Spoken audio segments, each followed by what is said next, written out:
Cuando quieras, Ana, te cedo la palabra y de nuevo mi agradecimiento. Gracias a ti, Raquel, a Javier, a los asistentes, hermoso evento que conjunta varios especialistas sobre la filosofía del yoga en español. Como mencionó Raquel, yo me voy a centrar en este concepto o metáfora de la danza y voy a preguntarme junto con ustedes cuál es el sentido de esta metáfora para entender el objetivo del yoga, las prácticas yógicas, la filosofía del yoga. Y mi plática se va a centrar un poco más en la filosofía del yoga como teología del yoga. Entonces va a haber tal vez conceptos nuevos, preguntas nuevas, y voy a tratar de trazar este paso de la filosofía Samkhya a la filosofía tántrica, especialmente en su vertiente Shakta. Entonces, para comenzar, déjenme compartir con ustedes mi PowerPoint. A ver si ya se ve. Creo que ya se ve.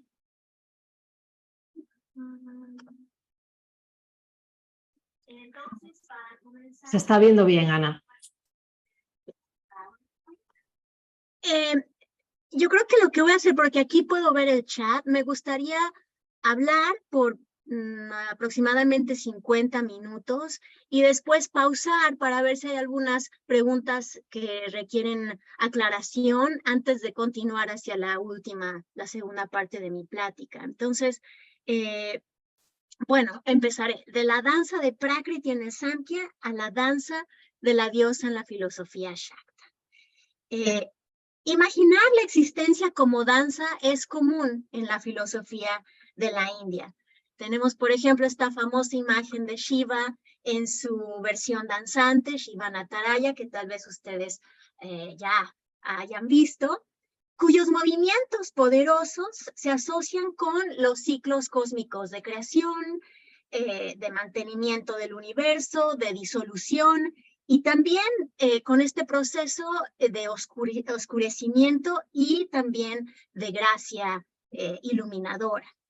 También tenemos al dios Vishnu, que baila bajo su forma Krishna en esta historia famosa de la Bhagavata Purana, donde Krishna se encuentra con las gopis, con las vaqueras, en este pueblo Gokula, en una noche hermosa de luna llena, en donde todas las gopis están anhelando ver a Krishna otra vez, se escapan de sus casas dejando a sus maridos, y cuando ven a Krishna, lo encierran en un círculo, empiezan a danzar extáticamente, de tal manera que cada una se ve danzando con Krishna como si estuviera pasando la noche sola con Krishna, a pesar de que Krishna se ha, digamos, multiplicado para estar con todas las gopis danzando a la vez.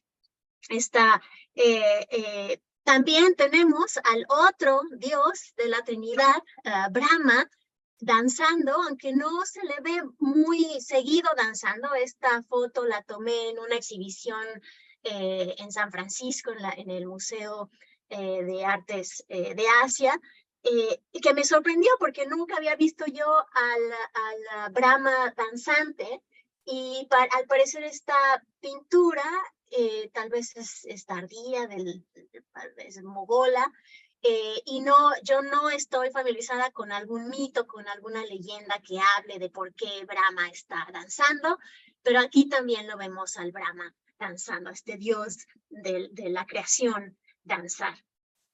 Pero ahora, cuando nos referimos a la danza filosóficamente como una metáfora de la existencia, pues tiene sus problemas, ¿no? Conceptualizar la danza como imagen de la existencia en un sentido filosófico y teológico, no solo para las filosofías de la India, sino para varias filosofías de la religión, tanto antiguas como modernas, presenta algunos retos. Y esto se vuelve especialmente problemático cuando la divinidad danzante se concibe como femenina. Y esto surge porque de manera general, lo divino se interpreta, se entiende como algo, como una realidad eterna, no cambiante, infinitamente dichosa, eterna, que no cambia, mientras que la danza es algo que nos remite al constante movimiento del universo, de tal manera que deberá ser articulada esta danza con la noción de lo divino, que no amenace su estabilidad o su trascendencia.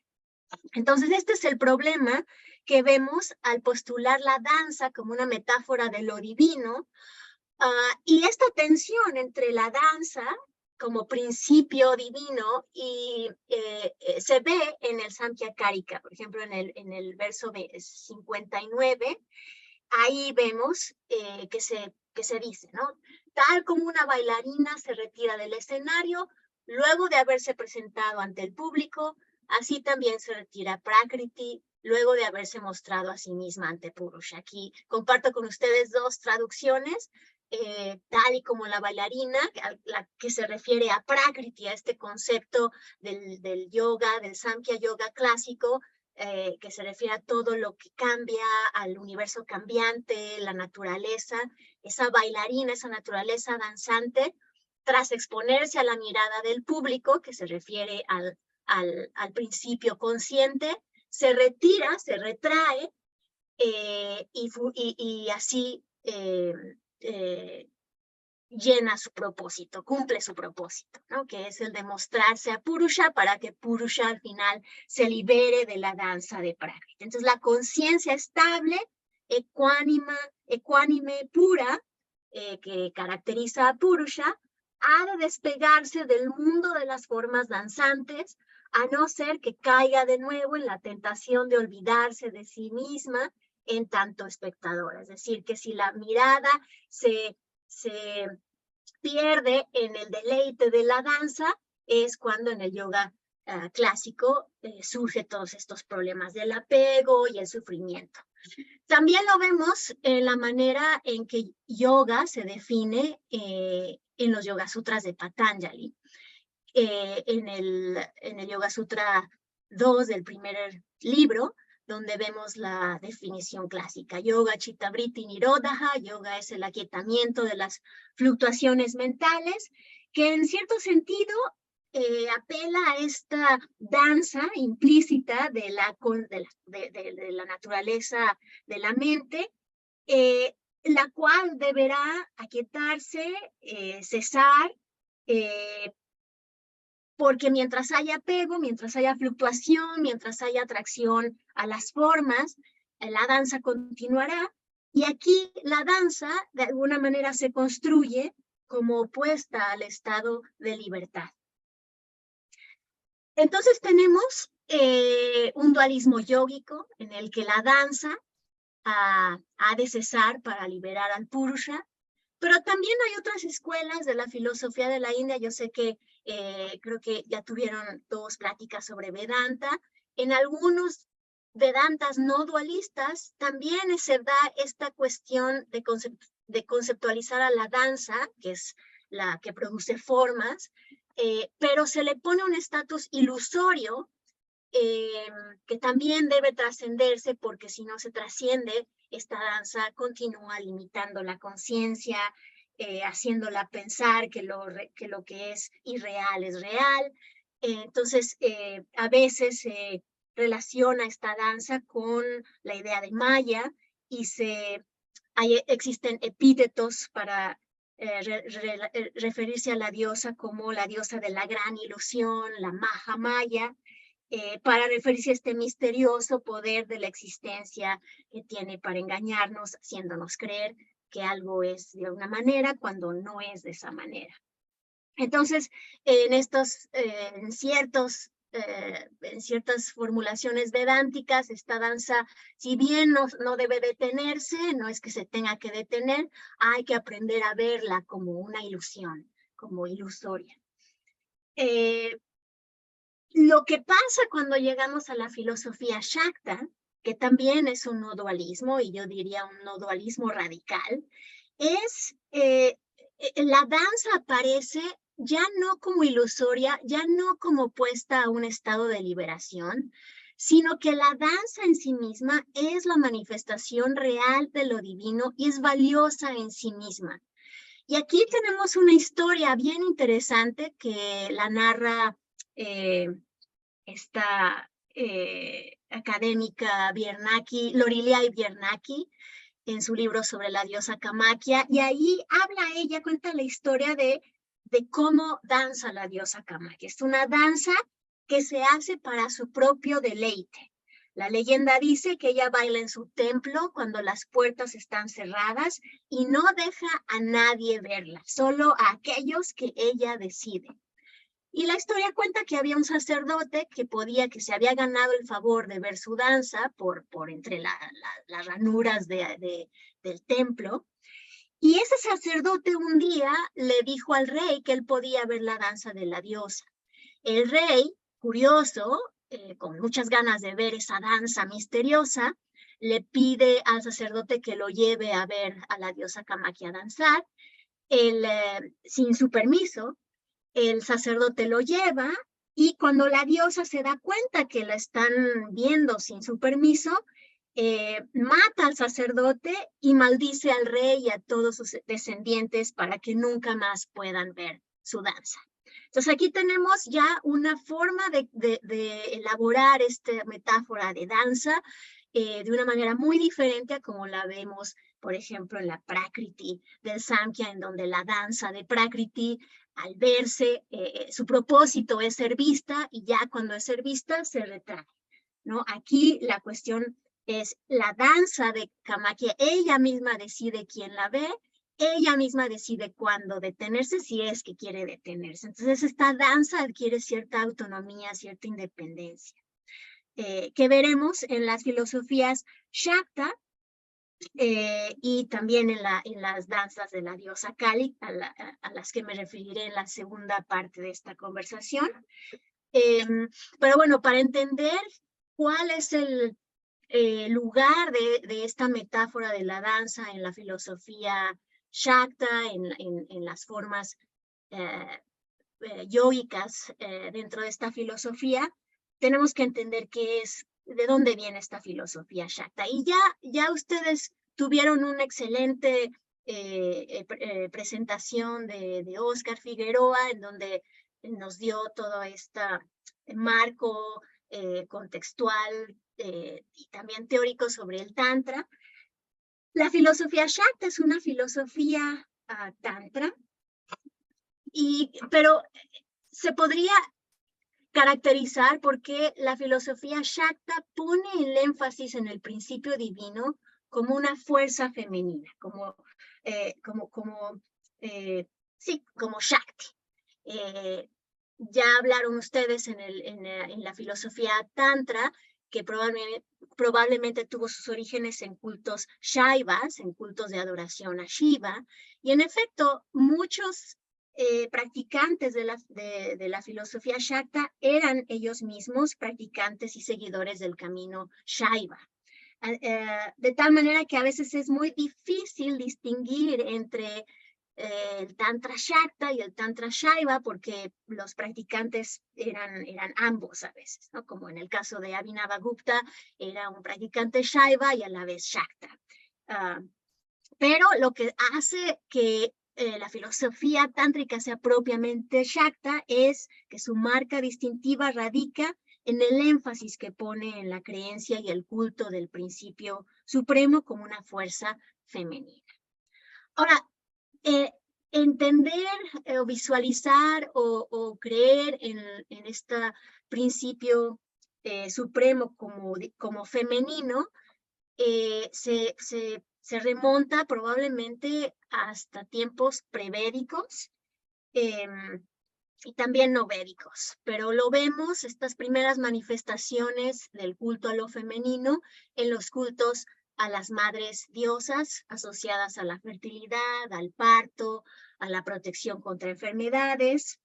Muchas veces todavía hoy en las aldeas de la India estas madres de protección contra enfermedades son ellas mismas las causantes de las enfermedades, porque si no se les reconoce o si no se les hace el culto de tal manera, ellas crean enfermedades. Entonces es como una energía, una forma de relacionarse con estas manifestaciones de lo divino femenino que implican la parte amorosa, cuidadora de la madre, pero también la parte furiosa, la parte que está llena de ira, la parte destructiva, ¿no? Vemos que una articulación temprana textual de esta noción de lo femenino como principio supremo, lo vemos en este texto que se llama El canto a la diosa suprema o Devi Mahatmya, que también suele llamarse como el Durga Saptashati, porque consiste en 700 versos que están cantando la grandiosidad de la diosa. Los especialistas hablan de que este texto se remonta a los siglos V, VI de nuestra era, pero como ustedes saben es difícil porque estas son tradiciones orales que de pronto se ponen en escrito, y además el texto de la Devi Mahatmya es un texto vivo en el que se sigue recitando por muchos devotos en la India ahora. Entonces hay como diferentes rendiciones del texto. Pero el propio texto de la Devi Mahatmya se considera en sí mismo una manifestación o encarnación misma de la diosa. Celebra la gloria y el esplendor de la diosa como guerrera y como feroz protectora de las deidades que, les comentaré en un momento, estas deidades perdieron su reino, y al perder el reino peleando contra los demonios, acuden a la ayuda de la diosa, la cual acaba librando muchísimas batallas con los demonios hasta recuperar el reino de los dioses. Pero en la práctica viva de la recitación de este texto, podemos ver nosotros ciertas prácticas yógicas que ya mencionó el profesor Figueroa, especialmente la práctica de visualización de la diosa y la recitación de mantras, que es en lo que me voy a concentrar, porque ambas partes, la visualización de la diosa y la recitación de mantras, tienen que ver mucho con esta noción de la danza, sobre todo porque hay un pasaje del que voy a hablar en un momento, en el Devi Mahatmya, donde la diosa en su forma plural de las mátricas se presenta danzando. Entonces, bueno, el Devi Mahatmya, vamos a hablar un poquito sobre la historia en caso de que ustedes nunca hayan escuchado. Este no es un tema que yo haya visto desarrollado mucho en la literatura de habla española, pero es una historia tan importante y llena de enseñanzas yógicas, así como la Bhagavad Gita. Entonces déjenme hablarles un poquito de la historia. El Devi Mahatmya es parte del Markandeya Purana. Y en ese Purana, Markandeya, el sabio, cuenta la historia de un rey, del rey Suraka, quien perdió su reino después de una batalla con un ejército que, además de todo, era inferior al suyo. Pero debido a intrigas y traiciones en su corte y por gente muy allegada al rey, lo pierde todo, ¿no? Este es un tema que se repite en la literatura yógica de la India. Entonces, al perderlo todo, el rey se va al bosque, agarra su caballo, se va, y en el bosque encuentra un ashram donde está el asceta Medas. Y ahí, en ese ashram, el rey conoce a un mercader, a un comerciante que también lo ha perdido todo, y ambos están narrando sus pérdidas, sus tristezas, sus frustraciones, hasta que le piden ayuda a la asceta para salir de ese sufrimiento, ¿no? Entonces tenemos aquí la idea de dos personas que han perdido, uno el poder, el otro la riqueza, y en ese momento existencial de pérdida buscan ayuda, ¿no? Buscan la sabiduría. Entonces, es en este contexto en el que el sabio Medas, ya tenemos una historia dentro de la historia, ¿no? El sabio Medas, les va a contar la historia al rey y al mercader sobre cuando los dioses perdieron ante los demonios y la ayuda que obtuvieron de la diosa.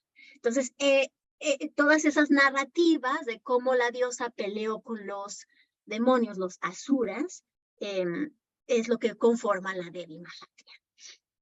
Para los devotos, los versos de este texto constituyen una colección de poderosas expresiones llamadas mantras. Entonces, el texto en sí es la manifestación de la diosa, porque el texto está constituido por mantras, que cuando se recitan ritualmente, los mantras evocan la imagen y la presencia de la diosa. Entonces, esta relación entre imagen y lenguaje y realidad es muy interesante filosóficamente, que es en lo que me voy a centrar a continuación, ¿no? Porque vemos aquí que la diosa, Devi, está formada, su cuerpo está formada por fonemas, por mantras, es invocada a través de la recitación de mantras, a través del sonido, es alabada por tener la palabra como su esencia,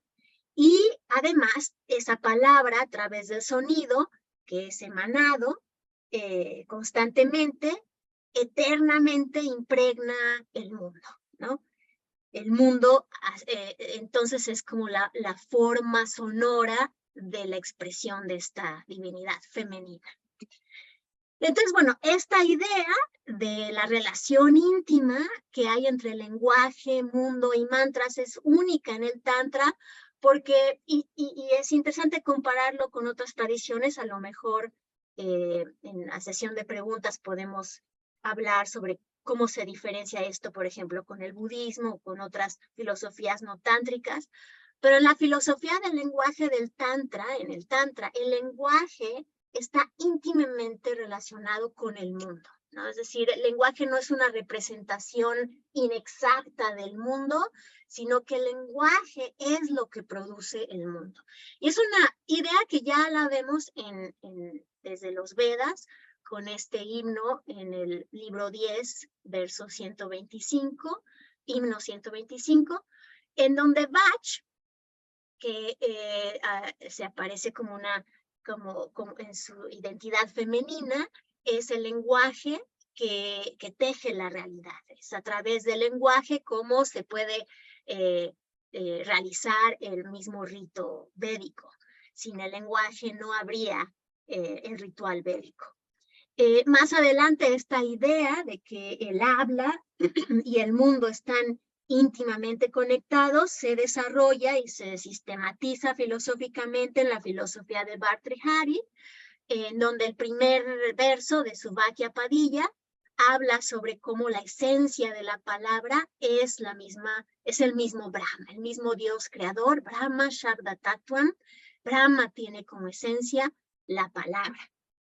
Entonces aquí vemos equiparado el poder divino de expresión y la manifestación. A partir de este principio se desarrolla una compleja filosofía de la manifestación a través de una secuencia de niveles de lenguaje. Entonces hay estas 4 categorías en donde está Para, que es el nivel trascendente de la palabra que está más allá de lo que se escucha, antes de enunciarse, es una palabra que no se ha hablado, por así decirlo. Y de ese nivel trascendente se deriva el Pashyanti, la Pashyanti, que es cuando está desarrollando el proceso creativo, pero con esta idea de lenguaje, ¿no? O sea, tienes el nivel trascendente de la palabra que está más allá del sonido, después se manifiesta primero como algo que se ve, Pashyanti es literalmente lo que aparece como visto. Entonces, antes incluso de decir la palabra, de decir la idea, aparece como imagen. Después se despliega en un nivel intermedio entre la imagen y la enunciación, que es el madhyama, que es como cuando piensen, por ejemplo, cuando no saben, tienen la idea en su mente, pero no saben exactamente cómo describirla, ¿no? Tienen la imagen en su mente, pero no surgen las palabras para enunciarla, pero tienen la idea. Y hay palabras que empiezan a emerger, pero no son exactamente lo que o sea, como que no es exactamente lo que uno quiere decir. El madhyama sería ese paso intermedio entre la imagen y finalmente el vaikari, que es la palabra enunciada, ¿no?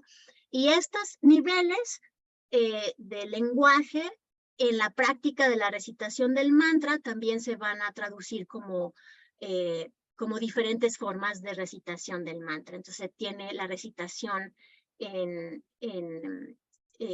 normal, ¿no? Que se escucha. El vaikari sería la recitación, tengo las palabras en inglés que de repente se me cruzan, alaos, ¿no? Bueno, que se escucha, el vaikari. Madhyama sería un poquito más callado, ¿no? Recitación como suspirándola. Pashyanti, que sería ya en silencio, y para, que sería como este nivel en el que el mantra aparece inmediato, ya no secuencialmente. Entonces, estos niveles de lenguaje también se usan para describir los niveles de práctica de recitación del mantra. Pero bueno, esta forma de entender la creación a partir de una palabra divina que se desdobla en diferentes niveles para crear el mundo, funciona de tal manera para para entender cómo todo se desdobla de manera continua, ¿no? Entre el mundo y la palabra divina, entre lo que se mueve y las formas que están constantemente apareciendo y esa unicidad divina, no hay una ruptura, ¿no? Siempre hay como esta continuidad. Entonces el mundo es en sí mismo la expresión de la palabra divina dentro de esta filosofía, teología tántrica. Y esta lógica sostiene la comprensión de que la recitación de los mantras que conforman el texto del Devi Mahatmya comprende la visualización de los elementos mismos que crean el mundo. Y esos elementos mismos son los elementos fonéticos que conforman el mantra. Y entonces aquí vemos cómo el alfabeto sánscrito, que tiene 50 sílabas, a cada una de esas sílabas se le va, se consideran fonemas, son elementos fonéticos que tienen una cualidad que no se manifiesta, pero que eventualmente va a dar lugar a esa cualidad en el mundo de las formas, ¿no? Entonces, por ejemplo, vemos que las sílabas ka, kha, ga, gha y na son los elementos físicos de la tierra, el agua, el fuego, el aire y el espacio. Cha, ga, ya, ya, ña serán los elementos sensoriales de la escucha, el gusto, las formas visibles, el tacto, el habla, ¿no? Y luego tendremos ta, ta, da, da, na, que se referirán a las facultades de asir, moverse, excreción, reproducción y comunicación. Y así con todas las demás elementos fonéticos, las demás sílabas, se les atribuirá algún elemento de acuerdo con las tatuas que vienen de la filosofía Samkhya. Las primeras 24 sílabas son todos los 24 elementos que vienen de la filosofía Samkhya, pero que el Tantra añade creo que 12 más, ¿no? De tal manera que dan 36 elementos de despliegue de lo más subjetivo del elemento unificador a los elementos, digamos, más densos. Y aquí en el centro están las Shiva tatuas, que son simbolizados por las vocales, y cada una simboliza un proceso de despliegue dentro de la mente de Shiva, en la que no puedo adentrarme porque ya sería desviarme un poco del tema que tengo preparado, pero esto está desarrollado en el Tantra Loka de Abhinavagupta, si ustedes estarían interesados en investigar esto más adelante, ¿no? Pero aquí tenemos entonces una idea del lenguaje como algo que se articula por elementos fonéticos que están asociados a elementos que van a dar lugar al mundo, ¿no? Entonces,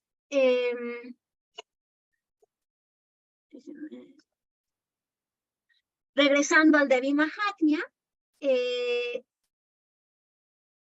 bueno, la integración de todos estos elementos, la integración armónica de la palabra trascendente en el mundo inmanente, está garantizada por, en este modelo por el vínculo continuo entre el habla divina, los fonemas, que son tanto pronunciados como no pronunciados, las imágenes, que a la vez son imágenes sonoras en el mantra, y el lenguaje evocador exteriorizado. Pero ahora, ¿cuál es el papel de la danza de la diosa dentro de este marco? Y aquí déjenme adentrarme en la historia de la Devi Mahatmya. ¿Dónde aparece la danza en este texto? La danza de la diosa aparece en el Devi Mahatmya al final del episodio 8, después de que Kali ha derrotado a uno de los demonios más poderosos que se llama Raktabilla. Entonces aquí les puse algunas imágenes desde el comienzo del Devi Mahatmya, donde ven al rey y al mercader hablando con el sabio Medas, que les está contando cómo la Devi ayudó a todos los a todos los dioses a recuperar su reino de los demonios, ¿no? Entonces aquí en esta imagen tenemos a los dioses rodeando a la diosa. Después de haberle pedido ayuda, ella accede, y los dioses emanan de su propia energía los atributos de su propio cuerpo para dárselos a la diosa. Entonces la diosa se vuelve súper poderosa, lista para pelear contra los demonios, porque ya ha recibido todos estos shaktis, todos estos poderes de los cuerpos de cada uno de los dioses. Entonces está Shiva, Indra, Vishnu, Brahma y muchos otros dioses del cuerpo védico están ahí. Una vez ya con este cuerpo radiante lleno de poderes, de shaktis, Durga, la Devi en su manifestación de Durga, aquí la ven montada sobre el tigre, se enfrenta a la batalla, una de las batallas más famosas del Devi Mahatmya, primero contra el demonio Mahishasura, que tiene una forma de búfalo. Después estará narrada la batalla en donde Ambika pelea junto con Kali contra los demonios Shanda y Munda. Y después tenemos otra batalla en donde Kali, junto con todas las Shaktis, que también se llamarán mátricas, van a pelear con el ejército de los demonios Shumba y Nishumba. Entonces, bueno, esta es, digamos, la historia en sentido general. Yo me voy a enfocar en esa historia donde Kali está a punto de pelear con el ejército de Shumba, pero antes de pelear convoca a las energías de los dioses, a las Shaktis, para prepararse a la batalla, y las convoca por medio de un sonido, de un rugido tan fuerte, que de ese rugido emanan las energías de los dioses. Y si ustedes alcanzan a ver, hay muchas representaciones de este pasaje, pero aquí se puede ver, por ejemplo, la Shakti que emana de Brahma, ¿no? Que está montada en el vehículo del cisne. O también está la Shakti que emana de Shiva, que está cargando el tridente montada en Dandi, que es la vaca de Shiva. Está la forma femenina de Indra, que está montada encima de un elefante, y así cada una de las mátricas, que serán estas energías que se despliegan de los dioses, que conjuntamente con Kali se van a enfrentar al demonio Raktabilla, que era uno de los demonios que era parte del ejército para pelear por parte del demonio Shumba. Entonces, una vez convocadas estas energías, estas Shaktis o mátricas, al ver que las mátricas se ven, están casi perdiendo la batalla, porque Raktabilla es este tipo de demonio al que cada vez que sangra, las gotas de la sangre al tocar el piso hacen que surjan más demonios, ¿no? Entonces estos demonios nunca terminan, las mátricas están ya cansándose, Kali ve que están siendo casi derrotadas. Entonces, en este también pasaje muy famoso, Kali aparece, saca la lengua para tragarse toda la sangre del demonio Raktabilla para evitar que toque la tierra y así surjan más demonios. Entonces, Kali interviene sacando la lengua, devorando a todos los demonios, bebiéndose la sangre de Raktabilla antes de que caiga al suelo.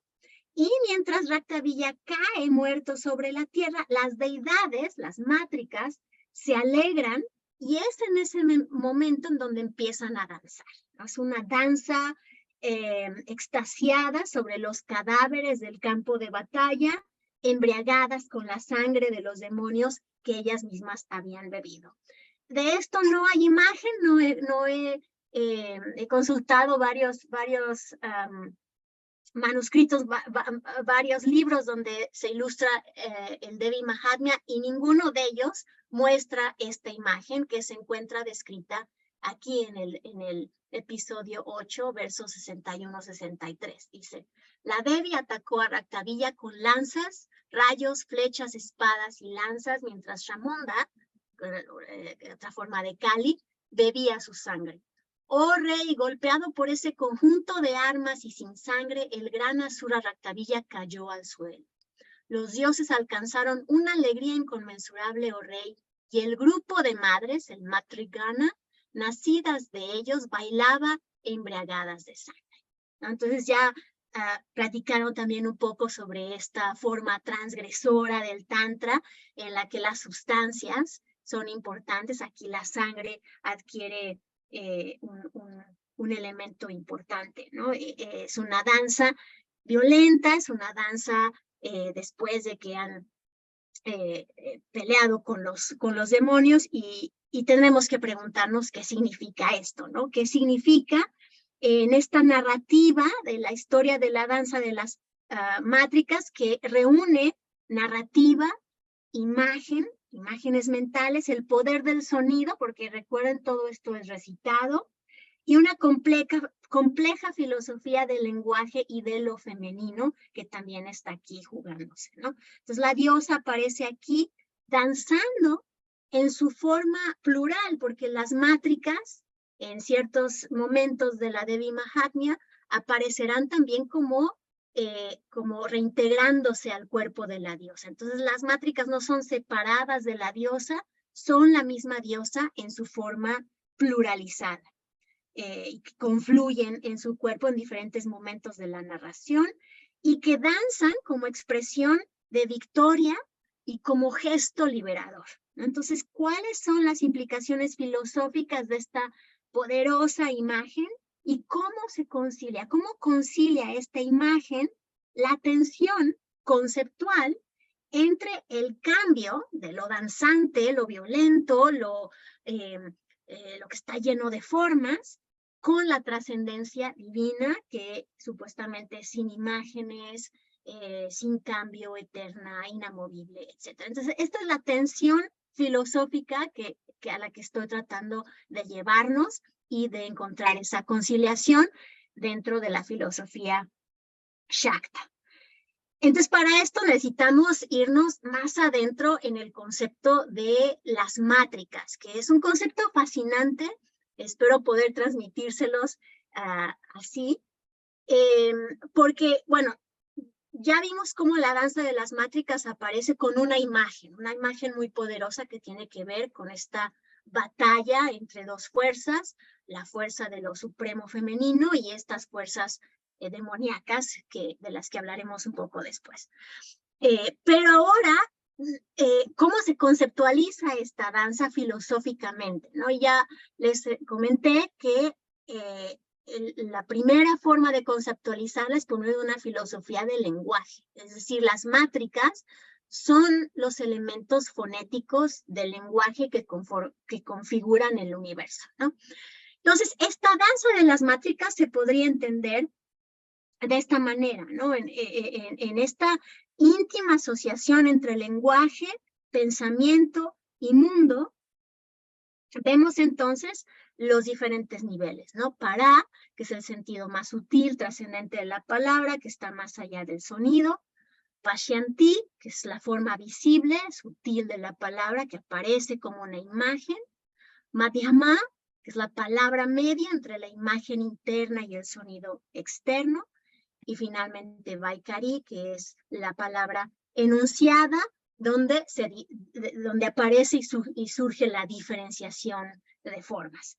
Y todo esto, como explican los especialistas, las mátricas son el proceso que generan la diferenciación del universo. O sea, las mátricas son estas matrices, fuerzas femeninas, que a través de ellas los pensamientos de ese principio infinito, completamente subjetivo, que está sin manifestarse, por medio de las mátricas va a comenzar a desdoblarse en diferentes formas, en diferentes voluntades, en diferentes acciones. Y hay un texto tántrico por Kshemaraya en los Shiva Sutras, donde explica que estas mátricas, que son, él las llama las madres desconocidas, que son el fundamento de todo conocimiento. Kshemaraya explica que estas mátricas aparecen como pensamientos inconscientes. De hecho, él da ejemplos como, él dice, por ejemplo, pensamientos como soy imperfecto, o soy delgado, o soy gordo, o sea, pensamientos en los que uno se atribuye ciertas ideas sobre uno mismo, surgen a nivel Pashyanti, ¿no? Como una imagen, como un sutil pensamiento que empieza a limitar nuestra identidad. Es un pensamiento no discursivo, a pesar de que es lingüístico, pero no es discursivo. Y que ese pensamiento más tarde se expresará en palabras habladas que determinarán nuestra voluntad, y esa voluntad determinará nuestras acciones, de tal manera que esas palabras, pensamientos interiores se van a expresar por medio de sentimientos, ya sea de pena, orgullo, alegría, pasión. Es decir, que no solo tenemos aquí una filosofía del lenguaje que trata de entender cómo lo uno, primigenio, inamovible, eterno, se manifiesta en lo plural, sino que además tenemos una psicología de lo subconsciente a lo consciente, ¿no? Entonces, una psicología tántrica muy interesante. Entonces, las mátricas poseen cualidades que se captan intuitivamente en el nivel sutil del lenguaje, llamado Pashyanti, porque se pueden ver en la mente antes de ser pronunciadas o exteriorizadas en el nivel más externo, que es el Vaikari. Algunas de ellas, por ejemplo, si volvemos a este esquema, algunas de las mátricas, es decir, de los fonemas, por ejemplo, tendrán cualidades solares o terrestres o parecidas al viento, y estos fonemas primordiales se ordenan en series o grupos a los que se les llama mátrica ganas. Entonces, los sabios, los ascetas tántricos, visualizaron los grupos de las vocales y consonantes sánscritas, de tal manera que, por ejemplo, el grupo de los sonidos ka, ka, ka, ga, ga, ga, conforman el cuerpo de la mátrica brahmaní. Y así cada uno de estos grupos de consonantes conformarán el cuerpo sonoro de una mátrica. Entonces tenemos, hay textos tántricos que hablan de 8 mátricas, pero muchos otros textos hablan de las famosas saptamátricas, ¿no? De las 7 madres, que se refieren a estos grupos fonéticos que conforman el cuerpo sonoro de unas diosas, de unas diosas madres. Entonces, los mantras son conceptualizados, son entendidos como conformados por estos fonemas que ya son sagrados en sí mismos, que son sílabas sagradas, que producen un efecto concreto en la mente de quien los recita. La eficacia de las sílabas sagradas viene dada por el orden adecuado de los sonidos, que está determinado por la encarnación de las deidades que representan. Entonces, cada mantra tiene un poder, porque ese poder está asociado con la forma en que están configuradas los fonemas dentro del mantra.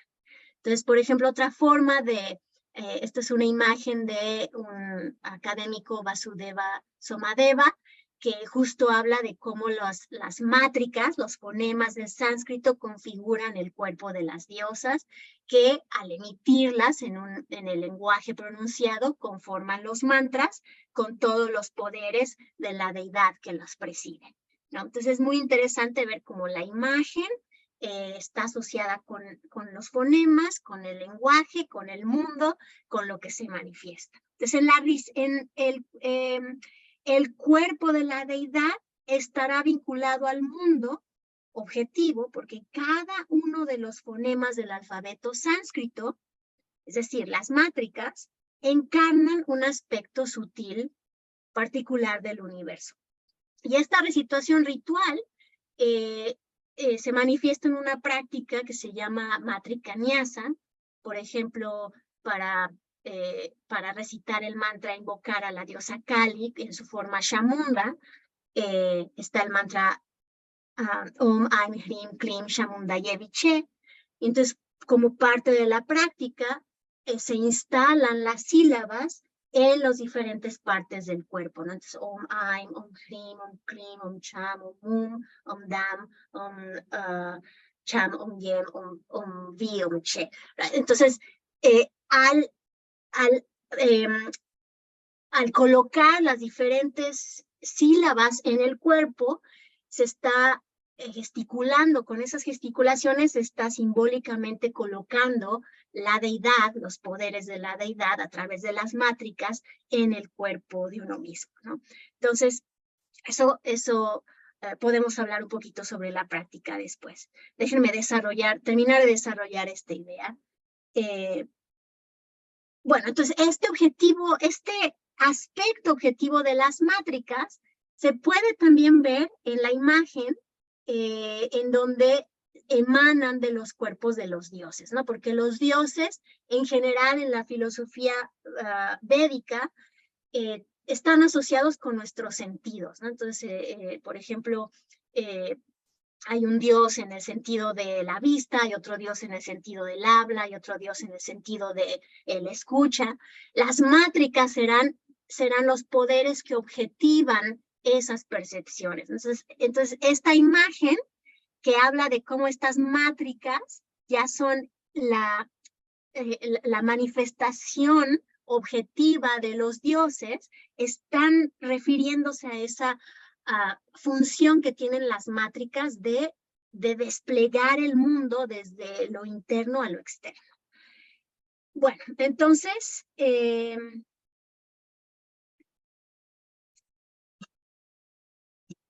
tenemos que el sonido rugiente de Kali llama al despliegue de estas energías que son a la vez una con los... Es muy interesante esto porque a la vez que se ven diferentes de los dioses, ¿no? O sea, las mátricas se despliegan de los dioses, pero al mismo tiempo, y que son independientes de ellos, al mismo tiempo son ellos, ¿no? Las mátricas son los dioses.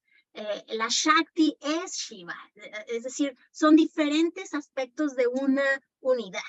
Y al mismo tiempo las diferentes mátricas son la misma diosa, la misma Kali pluralizada. Entonces no es que sean diferentes diosas, sino que son diferentes aspectos de Kali misma. Entonces cuando se invoca a la diosa mediante la recitación ritual de los mantras que representan el sonido de su cuerpo, se establece un vínculo continuo entre la descripción lingüística exteriorizada de su forma en el texto, ¿no? Porque estamos hablando de la recitación del Devi Mahatmya. Entonces, al recitarlo, estás estableciendo un vínculo directo con la imagen, que es a la vez sonora, y que esa imagen sonora es la mediadora que enuncia, canta, visualiza la presencia encarnada de la diosa en el mantra.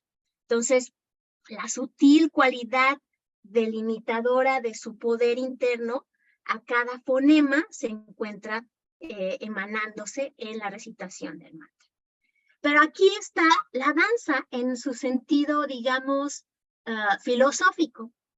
La danza de la mátrica al final de la batalla con Raktabilla ofrece una imagen concreta, un vikalpa, del momento de absorción extática, cuando todas las fuerzas divisorias objetivadoras representadas por los demonios, esos destructores de la paz mental del mundo, han sido devoradas, literalmente absorbidas por Kali, la diosa suprema. Entonces, en esa imagen de las diosas, de las mátricas danzando, se está evocando una imagen, un vikalpa de absorción extática de todas esas fuerzas divisorias. Entonces, una imagen paradójica, porque a la vez que las mátricas son estas fuerzas que desdoblan la unicidad dentro en todas las formas de la pluralidad, son por medio de ellas, a través del mantra, que todas esas formas se regresan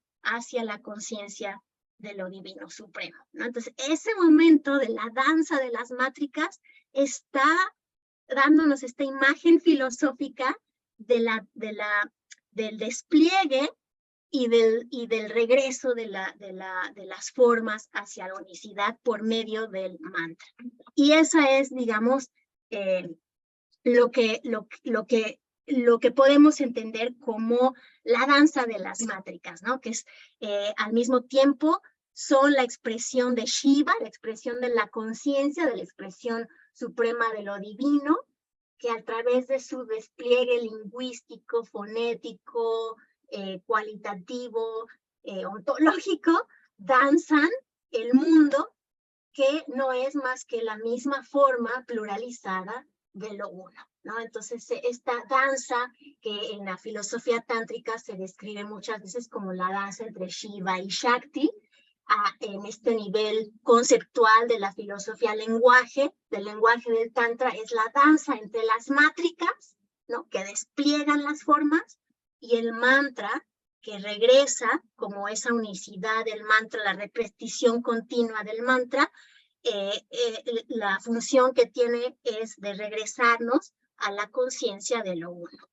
Entonces aquí tenemos otra forma de caracterizar las mátricas, ¿no? El principio en el centro, el ha-sauja, una sílaba, un sonido que representa la conciencia Shiva, la conciencia suprema. Se despliegan las diferentes mátricas a través de este mandala, de este yantra, a través de diferentes sonidos, con diferentes cualidades y que bueno, el practicante se vinculará con estas imágenes a través del sonido, a través del ritual, a través de todo un proceso también iniciático, porque para entender más allá digamos, el entendimiento intelectual de cómo funciona esto, pues hay que estar sumergidos en ciertas prácticas que se transmiten de maestro a maestro, ¿no? Entonces,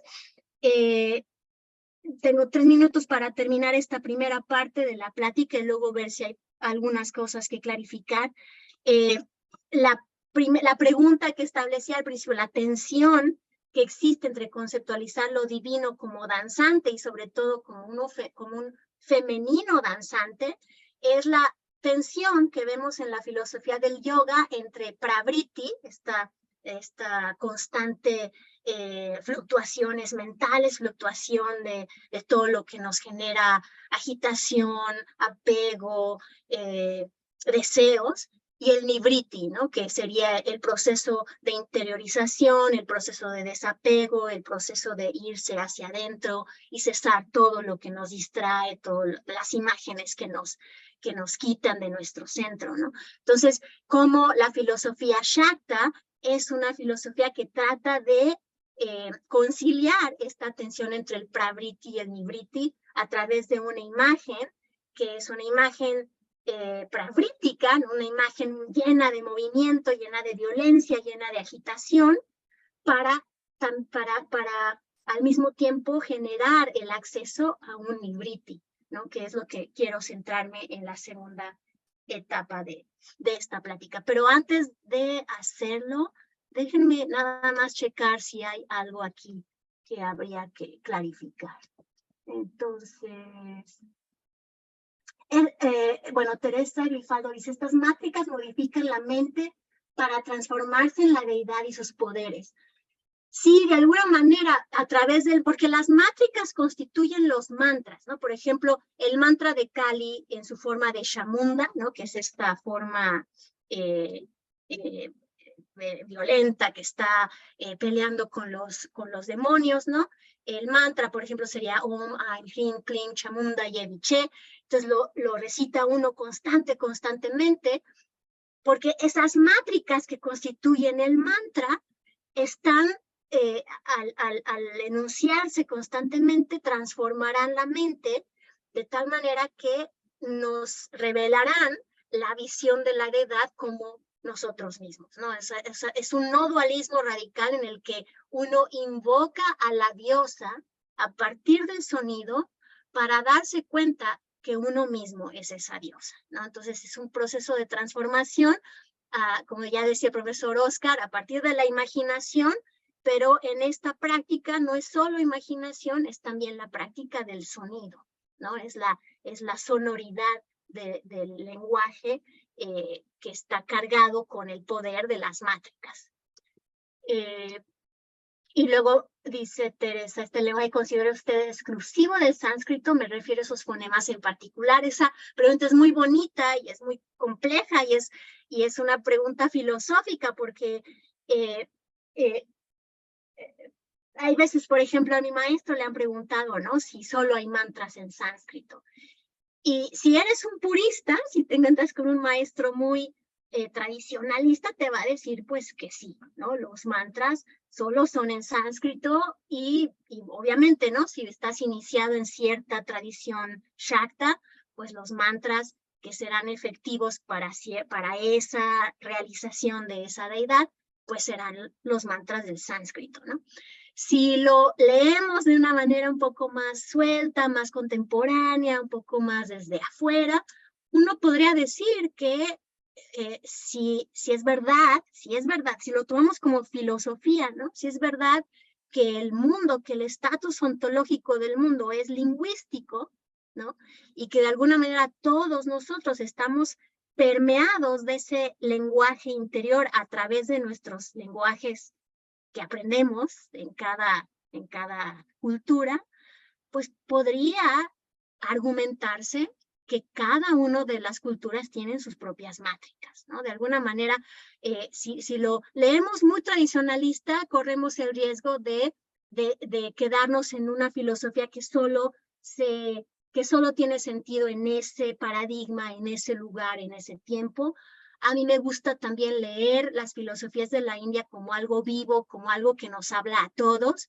Y en este sentido, cuando hablan de la filosofía del lenguaje, en el sentido en el que el proceso de creación es un proceso lingüístico, pues eso lo vivimos todos, ¿no? O sea, si tú generalmente te estás asociando con imágenes despectivas de ti misma o de ti mismo, esas imágenes de alguna manera van a repercutir en ciertas palabras, en ciertas ideas que se van a enunciar, generando ciertos sentimientos, ciertas percepciones, ciertas acciones, ciertas formas de relacionarte con el mundo, ¿no? Entonces, están estos dos aspectos, el aspecto en el que tradicionalmente el sánscrito, las mátricas son en sánscrito, pero como filosofía del lenguaje tiene una implicación más allá del sánscrito. Bueno, no veo más preguntas clarificadoras.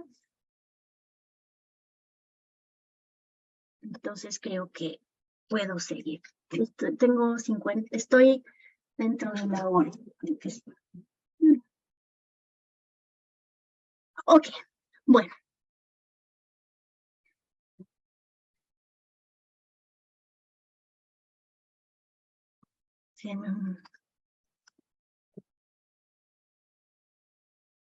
Bueno, entonces hablaba de que esta danza de las mátricas aparece en el episodio 8 del Devi Mahatmya, pero después de esos episodios hay otras dos batallas en los episodios 9 y 10. Lo que genera, digamos, la pregunta, ¿no? ¿Cuál es la función de esa danza de las mátricas? Y después la diosa continúa peleando con los demonios. Entonces, las siguientes dos batallas con las que nos encontramos a la diosa peleando, en esta batalla del episodio 9, la diosa en su forma chándika está matando a los últimos dos demonios, que son Shumba y Nishumba. Aquí, por ejemplo, vemos a la diosa deteniendo a las armas que le está lanzando el demonio y las está atravesando a la mitad con su espada y con su tridente.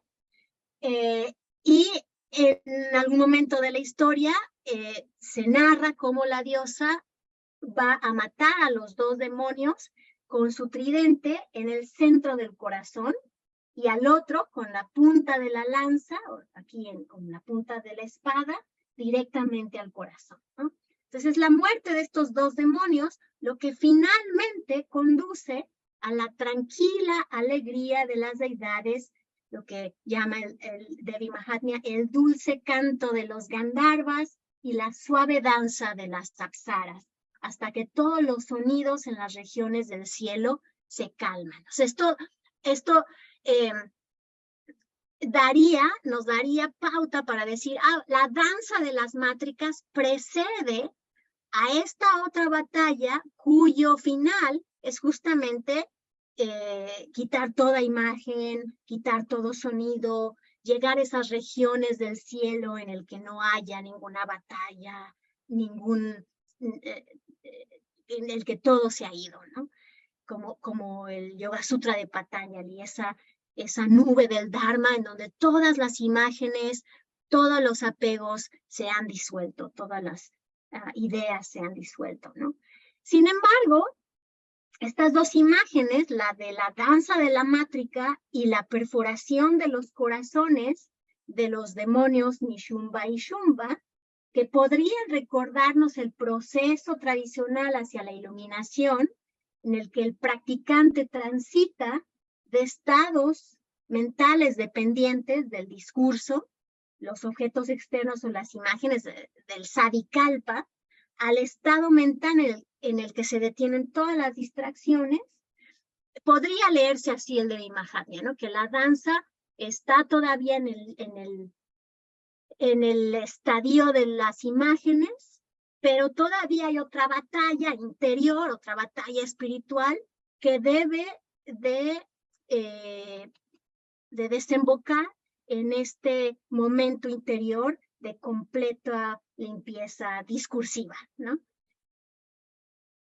Entonces, en este sentido, todos esos pensamientos que en forma de flecha, que nos son lanzados por causas demoníacas aflictivas, deben ser enfrentados con la fuerza divisoria de nuestro discernimiento y nuestra atención unipuntual, que como la punta del dardo de la diosa, se dirige directamente al corazón de los obstáculos más difíciles para desvanecerlos en el cielo sin nubes, en el Nirvikalpa, ¿no? En el Vritti Nirodha de Yoga Patanjali, en la silenciosa e indecible conciencia suprema de esta palabra trascendente. Sin embargo, y es aquí donde tenemos que leer, recordar que el Devi Mahatmya es filosofía Shakta y no filosofía Samkhya. Si lo leemos desde la filosofía Shakta, desde una perspectiva no dualista radical, entonces la danza de la diosa, la danza de la mátrica, no debería de leerse como una etapa transitoria previa a una absorción más profunda que nos llevaría a las tranquilas regiones del cielo mental luminoso, sino que yo propongo, esta es una propuesta mía filosófica, que la danza de la mátrica, la danza de la diosa, es en realidad, nunca se detiene. Es decir, que aunque haya un momento en el que uno llegue a ese estadio sin ninguna imagen, ese estadio mismo es parte de la danza, ¿no? Entonces hay un nivel fundamental en el que la danza siempre está ocurriendo, pues es mediante este proceso que la danza, que la diosa se conoce a sí misma. Y este es el movimiento continuo a través del cual las mátricas dan vida a los mantras y los mantras devuelven a la conciencia de nuevo a ella, ¿no? Un movimiento cuyo ritmo está simbolizado, como ya mencioné, por la danza de Shiva y Shakti y por este continuo movimiento en el que las mátricas salen, se exteriorizan para ser reencontradas y reunidas por el mantra. Entonces, su actividad, bueno, aquí regresamos a la pregunta filosófica. ¿Cómo puede entonces una imagen, una vikalpa de la diosa suprema como danza, revelar su naturaleza absoluta y trascendente? Para ello necesitamos regresar a los Yoga Sutras de Patanjali y preguntarnos qué es un vikalpa, ¿no? Patanjali en los Yoga Sutras, libro 1, verso 9, ahí él habla de que vikalpa es un tipo de representación mental que se adquiere mediante la cognición verbal o shabdajnana. Y Vyasa, el comentario a los Yoga Sutras, habla de que este vikalpa no es ni una cognición válida, pero tampoco es falsa.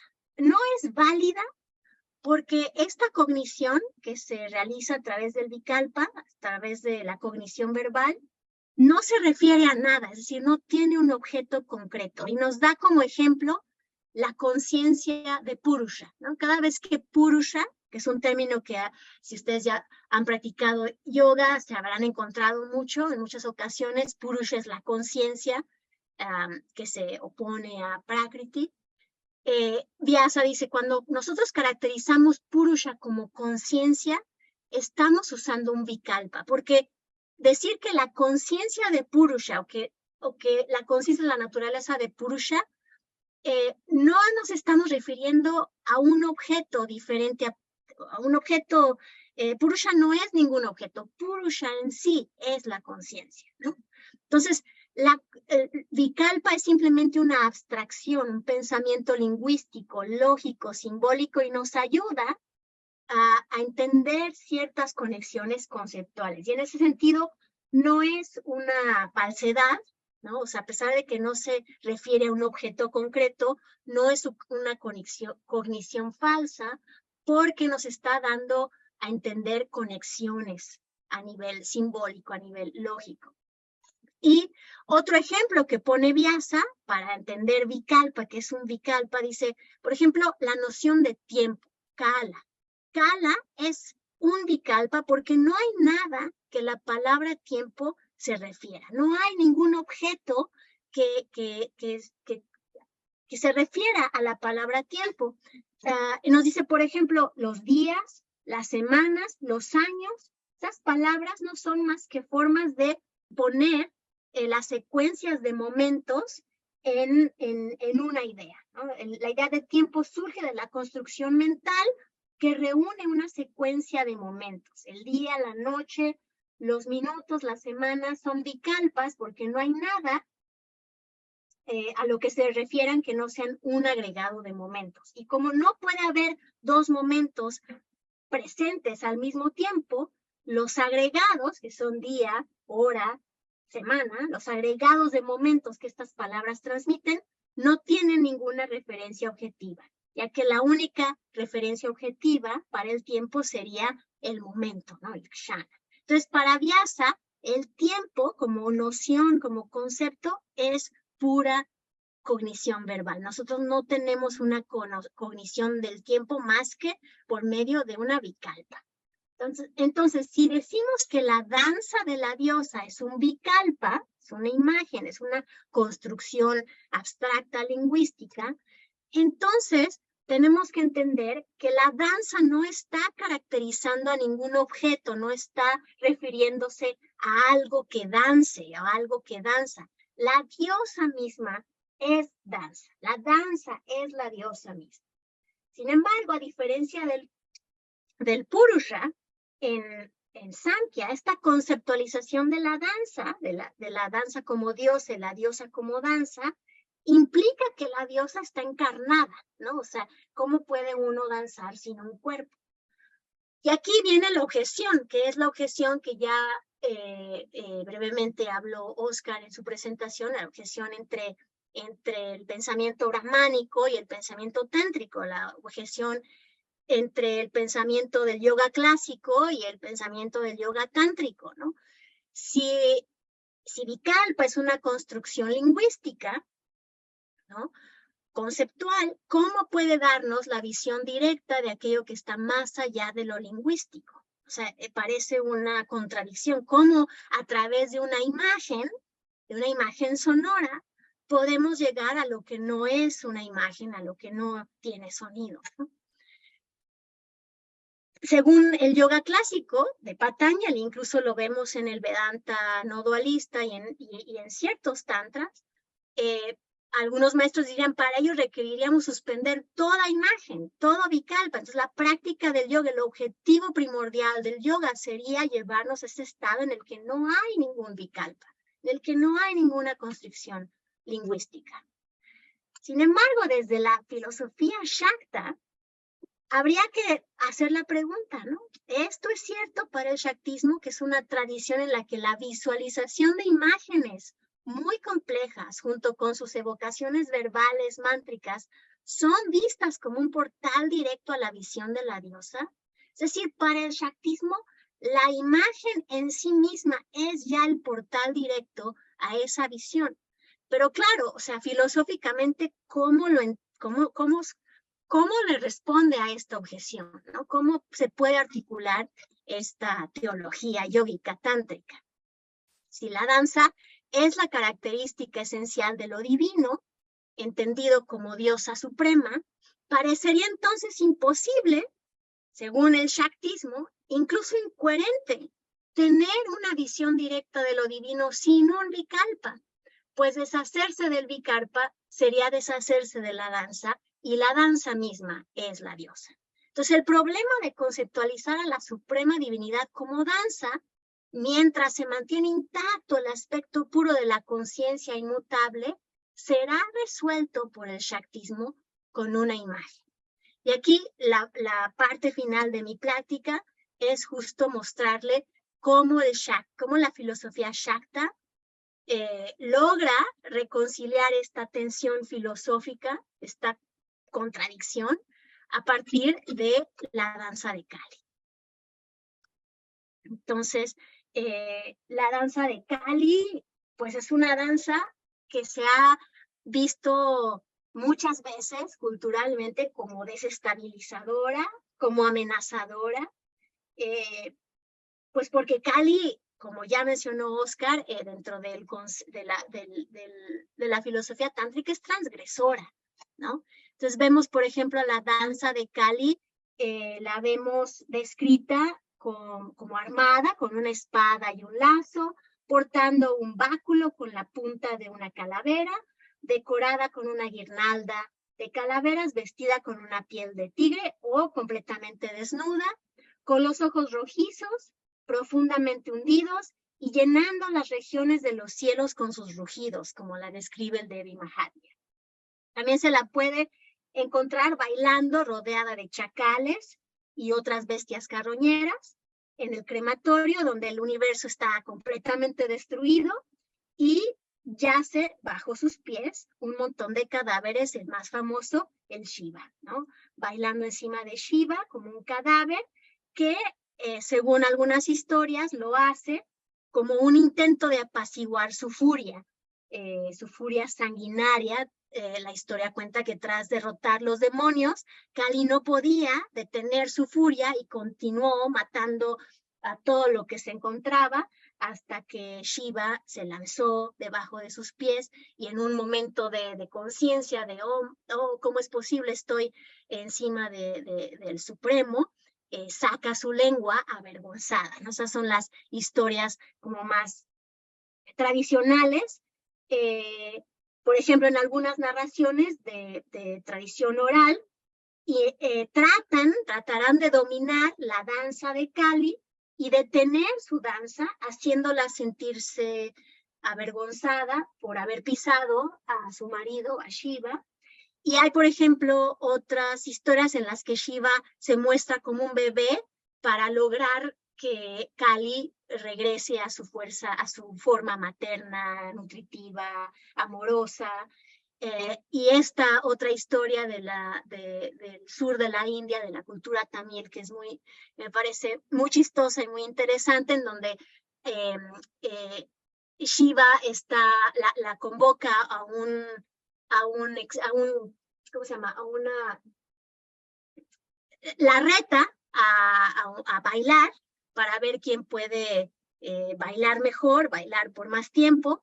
Entonces están bailando, Shiva se da cuenta que Kali logra hacer todos los pasos que hace Shiva, hasta que en uno de esos pasos Shiva levanta la pierna, como ven ustedes en la imagen, de tal manera que si Kali la levantara, se vería su vagina. Y como Kali empieza a sentirse avergonzada de eso, pues se queda su danza como resignada, como supeditada ya a la danza de Shiva, ¿no? Entonces, en un sentido como más modesto, como haciendo perder la competición, se queda Kali honrando al supremo Shiva, ¿no? Pero en las lecturas tántricas de la danza de Kali, esto no sucede, ¿no?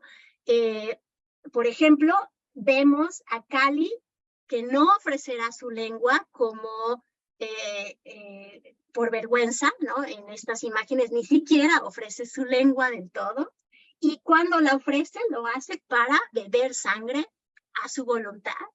Y en esta imagen, por ejemplo, no solo está completamente desnuda, sino que intencionalmente mostrará su vagina y estará copulando con el cadáver de Shiva y ¿no? Deseará explícitamente pisar o sentarse encima de Shiva sin ninguna vergüenza, ¿no? Entonces, vemos aquí la completa transgresión en la imagen de la danza tántrica de Kali, que a través de estas imágenes, de estas vikalpas, nos ayudan a abrazarla con todas sus incoherencias, como encarnación de la muerte, la representación misma del tiempo, como aquello que devora no solo los tabús, ¿no? Sino todos los objetos que se le presentan, como representación misma de la muerte. Kali disuelve todos los cuerpos, todas las formas, y en este sentido es aterradora, ¿no? Las fuerzas cósmicas de la muerte y la destrucción son demasiado terribles y devastadoras para que la mente conceptual, discursiva, pueda contemplarla y comprenderla. Solo pueden ser abarcables paradójicamente a través de una imagen.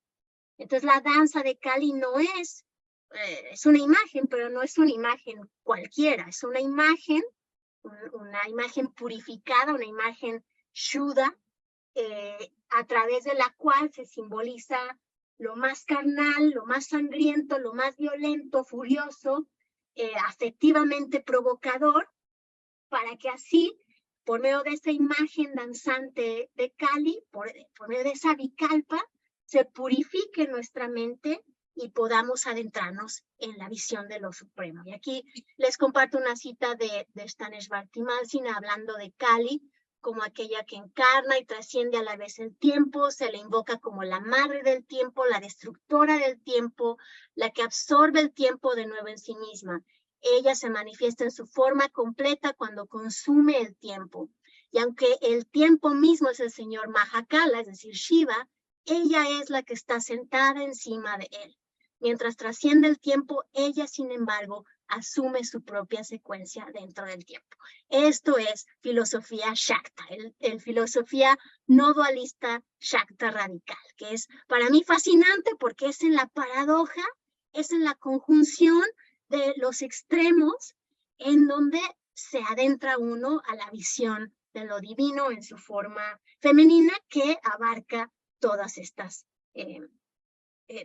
pues lo que constituye el mundo, ¿no? Y en este sentido, para empezar a concluir, les comparto aquí una rendición de Kali por el artista Arya, que lo pueden encontrar en su Facebook, que siempre comparte muchísimas de sus representaciones, que están todas basadas en las lecturas de los manuscritos tántricos.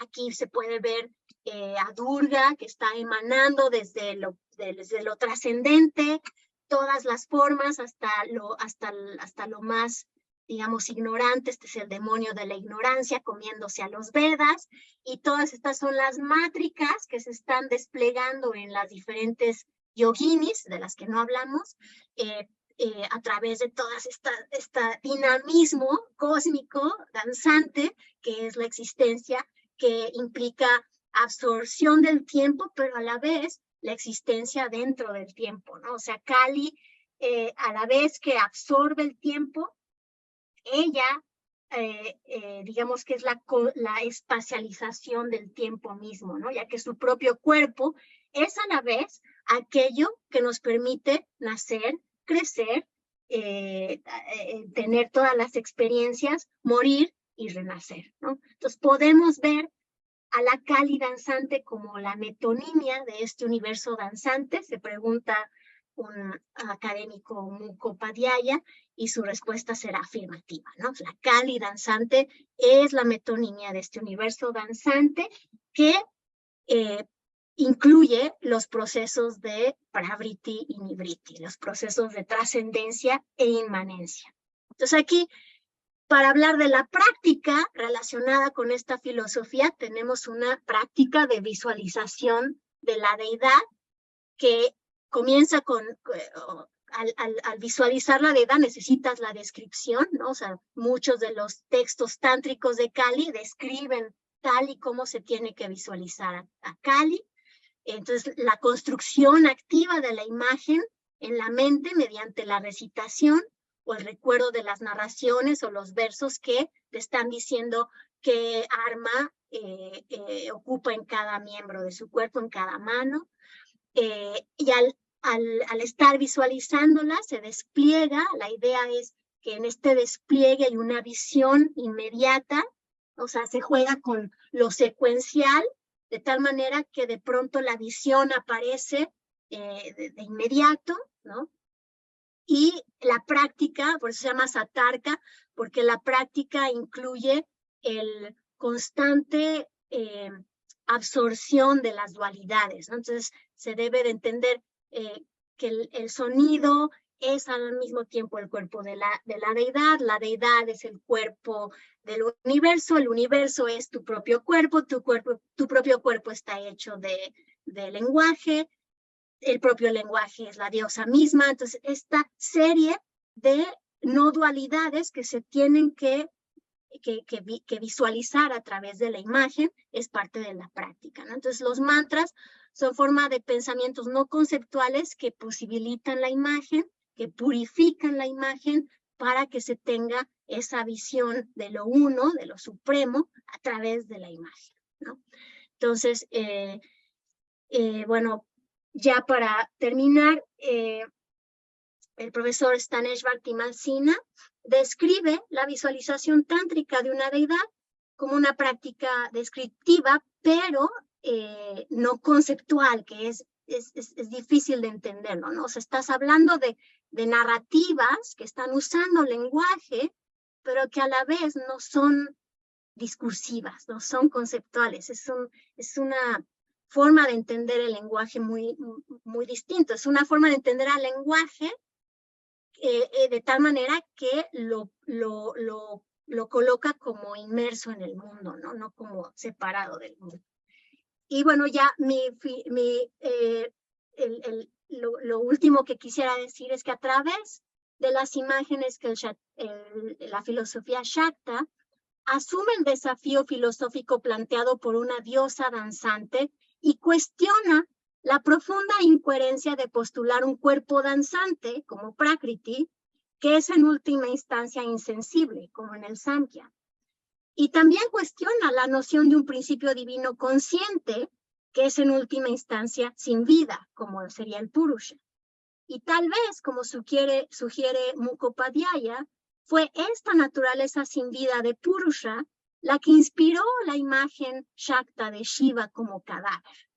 Las imágenes de Kali, encima del absoluto trascendente, voy a ponerlo aquí para que lo vean, estas imágenes convierten a Kali en uno de los símbolos transculturales más poderosos de lo que la filósofa Lucy Irigaray ha llamado como un sensible trascendente, un transcendental sensible, porque permite el reconocimiento del absoluto en y a través del cuerpo, es decir, la contemplación de la naturaleza de lo divino en la propia textura material de la realidad.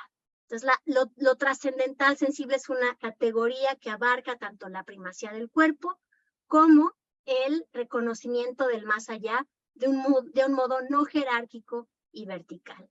Entonces, esto es la danza de la diosa, pasando por toda esta transformación desde la danza Prakriti hasta esta forma transgresora y radical, profundamente no dualista y radical de la filosofía Shakta.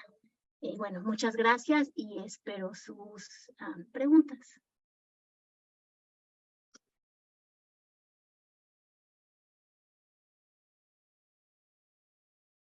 Gracias a ti, Ana, por esta exposición maravillosa sobre un tema pues tan profundo y tan místico en algunas de sus partes, ¿no? Y lo has abordado de forma pues, muy didáctica y muy brillante, como siempre. No sé si quieres que te transmita yo las preguntas o prefieres te las transmito. Primero me han preguntado por un texto que describa a Kali y les he pasado el enlace de la obra de Tim Alsina del lenguaje de imágenes. No sé si tú quieres añadir otra o otra referencia, me refiero. Pues para irse a las descripciones de Kali habría que irse a los Puranas, ¿no? Y hay diferentes, por ejemplo, el Devi Mahatmya tiene descripciones de Kali en todos los pasajes, está hablando de Kali, ¿no? Entonces, si quieren empezar por ahí, porque después hay diferentes Puranas que describen a Kali en diferentes formas, ¿no? Y voy a recordar de paso que tenemos el Devi Mahatmya traducido al español y publicado en la editorial Kairos. Entonces, quienes quieran continuar y profundizar en la charla de Ana, pues ese texto al menos lo tenemos disponible en nuestra lengua. Te preguntan, entonces al elegir evocar ciertas métricas, estamos actuando en un proceso consciente que actúa sobre el nivel no consciente y revierte aspectos de nuestra relación con el mundo. Pues sí, y eso es lo difícil de explicar, ¿no? Porque todo, o sea, siempre se empieza consciente, ¿no? Se empieza por lo externo, la práctica empieza, digamos, leyendo las descripciones, familiarizándote con las formas de Kali o con las formas de cierta deidad de la que uno esté iniciado o que esté interesado. Entonces todo es como empieza muy discursivamente, ¿no?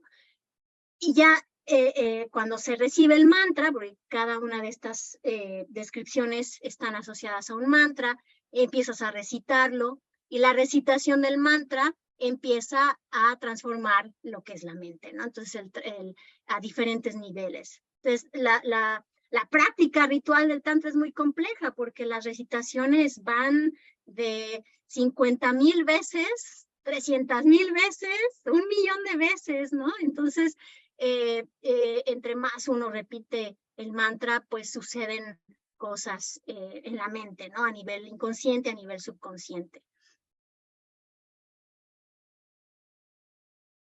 Otra pregunta es si este baile o danza, y creo que se referían a la danza del Kali, es efectivamente un movimiento con ritmo, o si se refiere a movimientos guerreros como katas o algo similar. Pues es una pregunta muy interesante que habría que investigarla, ¿no? O sea, hay una tradición de técnicas marciales en la India y la verdad no sé bien si tienen como un vínculo con algunas leyendas o textos de Kali. Habría que investigarlo. Es una muy buena pregunta que no sé responder.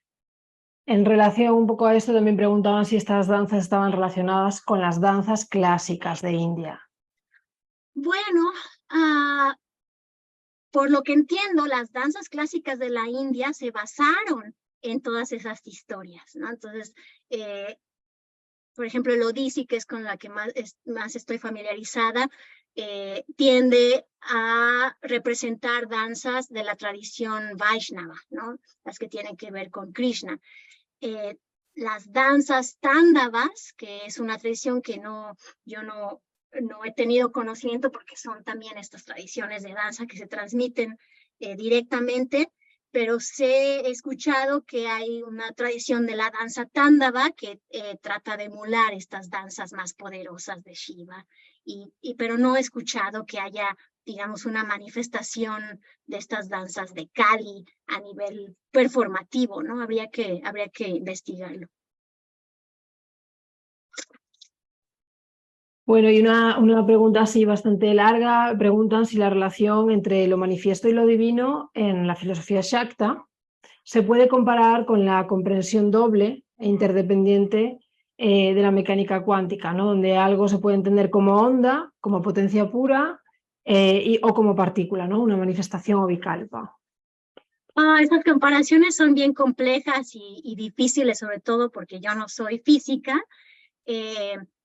O sea, sí, creo que creo que las imágenes que nos proporciona la filosofía cuántica pueden ser útiles para poder entender estos conceptos, pero también muchos de mis maestros son muy cuidadosos de hacer esas comparaciones porque la verdad yo no las entiendo bien, ¿no? Como no soy física, pero como metáforas han sido muy productivas, ¿no? O sea, mucha gente ha escrito sobre la filosofía cuántica como una manera de entender estas simultaneidades que de otra manera no se pueden entender, ¿no? Como estas manifestaciones que en un sentido son una cosa y en el otro sentido son otra y son lo mismo a la vez, ¿no? Parece que la física cuántica tiene mucho de esas imágenes. Pero hay que ser cuidadoso. Yo en general no he trabajado esas metáforas. Habría que sería interesante tener estas pláticas con físicos cuánticos para que ellos nos dijeran si en verdad se están relacionando o no. Bueno, pues si te parece, Ana, le concluimos aquí, no hay más preguntas. Darte las gracias de nuevo por esta excelente exposición